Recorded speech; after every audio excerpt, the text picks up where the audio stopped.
Welcome to the Skegness Lifeboat virtual tour. My name is John Irving and I'm the Coxswain mechanic at Skegness.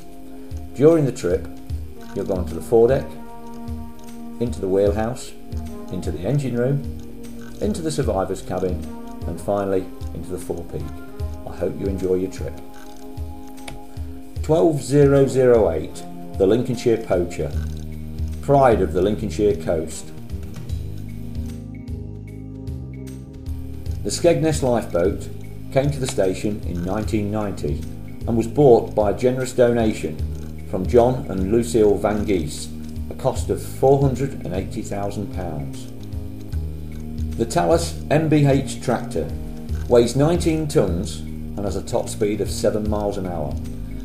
This tractor is purpose built for launching Mersey class lifeboats. It is completely watertight, and should the tractor become stuck in soft sand or mud, then we can batten down all the hatches, make it completely watertight, and then go back at the next low water and recover it. Under the watchful eye of the head launcher, Trevor Holland, the boat is drawn down to the water's edge. The safety chains are removed, the fall ropes are connected to the tractor, and the boat is prepared for sea. Shown here is one of the 4 slip hooks holding the quarter chains. On the command given by the coxswain, these are hit simultaneously, releasing the boat from the carriage. After the chains are released, the tractor draws out, pulling the boat off the carriage.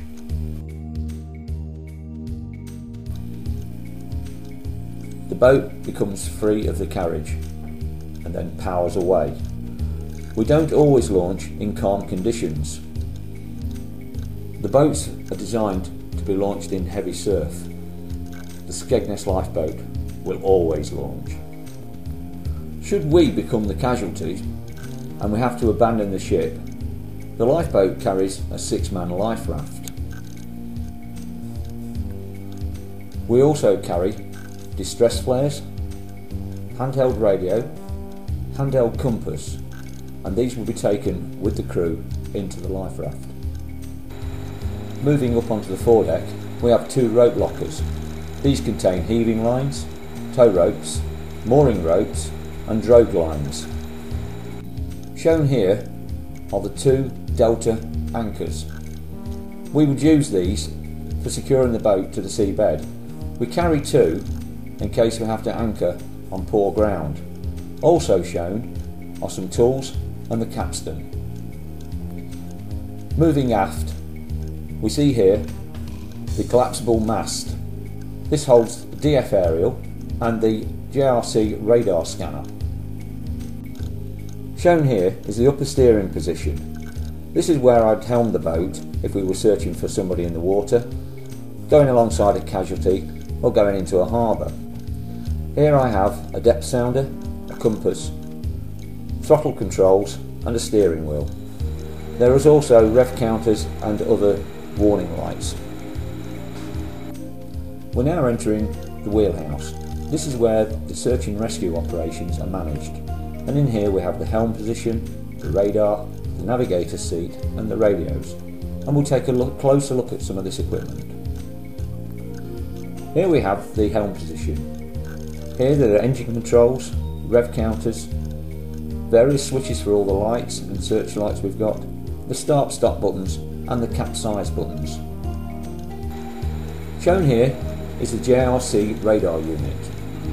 With this radar we can track up to 9 targets and it has a range of 90 miles. Here we have the navigator's table. Shown on the table is the chart. We still use charts, although we've got GPS, laser plotter and a yeoman plotter. Shown here is the mechanic's position. At this position we have the VHF radio, the MF radio, the DSC receivers and the intercom, which connects all the different compartments of the boat. Shown here is the main wheelhouse door and the remaining crew seats. Alongside the crew seats are the hand torches, and under the crew seats are various lockers for pyrotechnics and for searchlights. Under the rear bench seat we keep the 2 speed lines, spare rockets, spare strikers for the rockets, and 3 large torches. Finally, in this locker we keep various spares. There's a handheld GPS, biscuits, bags of tea, and the second coxswain's cigarettes. Moving on into the engine room, here we keep the 2 V8 turbocharged Caterpillar diesel engines. These engines develop 285 brake horsepower each.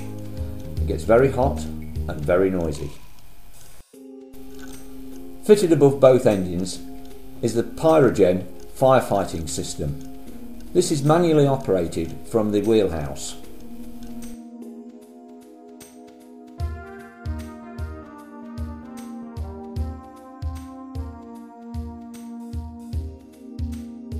Shown here is the main control panel for the Pyrogen firefighting system. On hearing the high temperature alarm and observing a fire, either the coxswain or the mechanic will activate the Pyrogen system. Moving forward from the engine room, we come to the survivors cabin. Here we can seat up to 10 survivors in a warm and secure environment. We also use it for storing various bits of equipment. Shown here is the salvage pump. This is stored on the floor in the survivors cabin. Should we be called to a boat that's taking on water or sinking, this can be removed onto the deck and used to control the flooding of the casualty. Stored on the starboard side of the survivors cabin is the rigid stretcher. This is used for helicopter evacuations and for moving casualties from ship to shore. Forward of the survivors cabin is the forepeak. Here we store the anchor warp and anchor chain. Also, there are spare fenders and spare bilge pipes. And finally, the most important bit of kit on the boat, the tea urn. Every good job starts with a cup of tea. Thank you for visiting our website. I hope you enjoyed the tour around the Mersey class lifeboat, probably one of the finest lifeboats in the fleet. The RNLI costs £120 million a year to run and is funded purely by voluntary contributions. Thank you.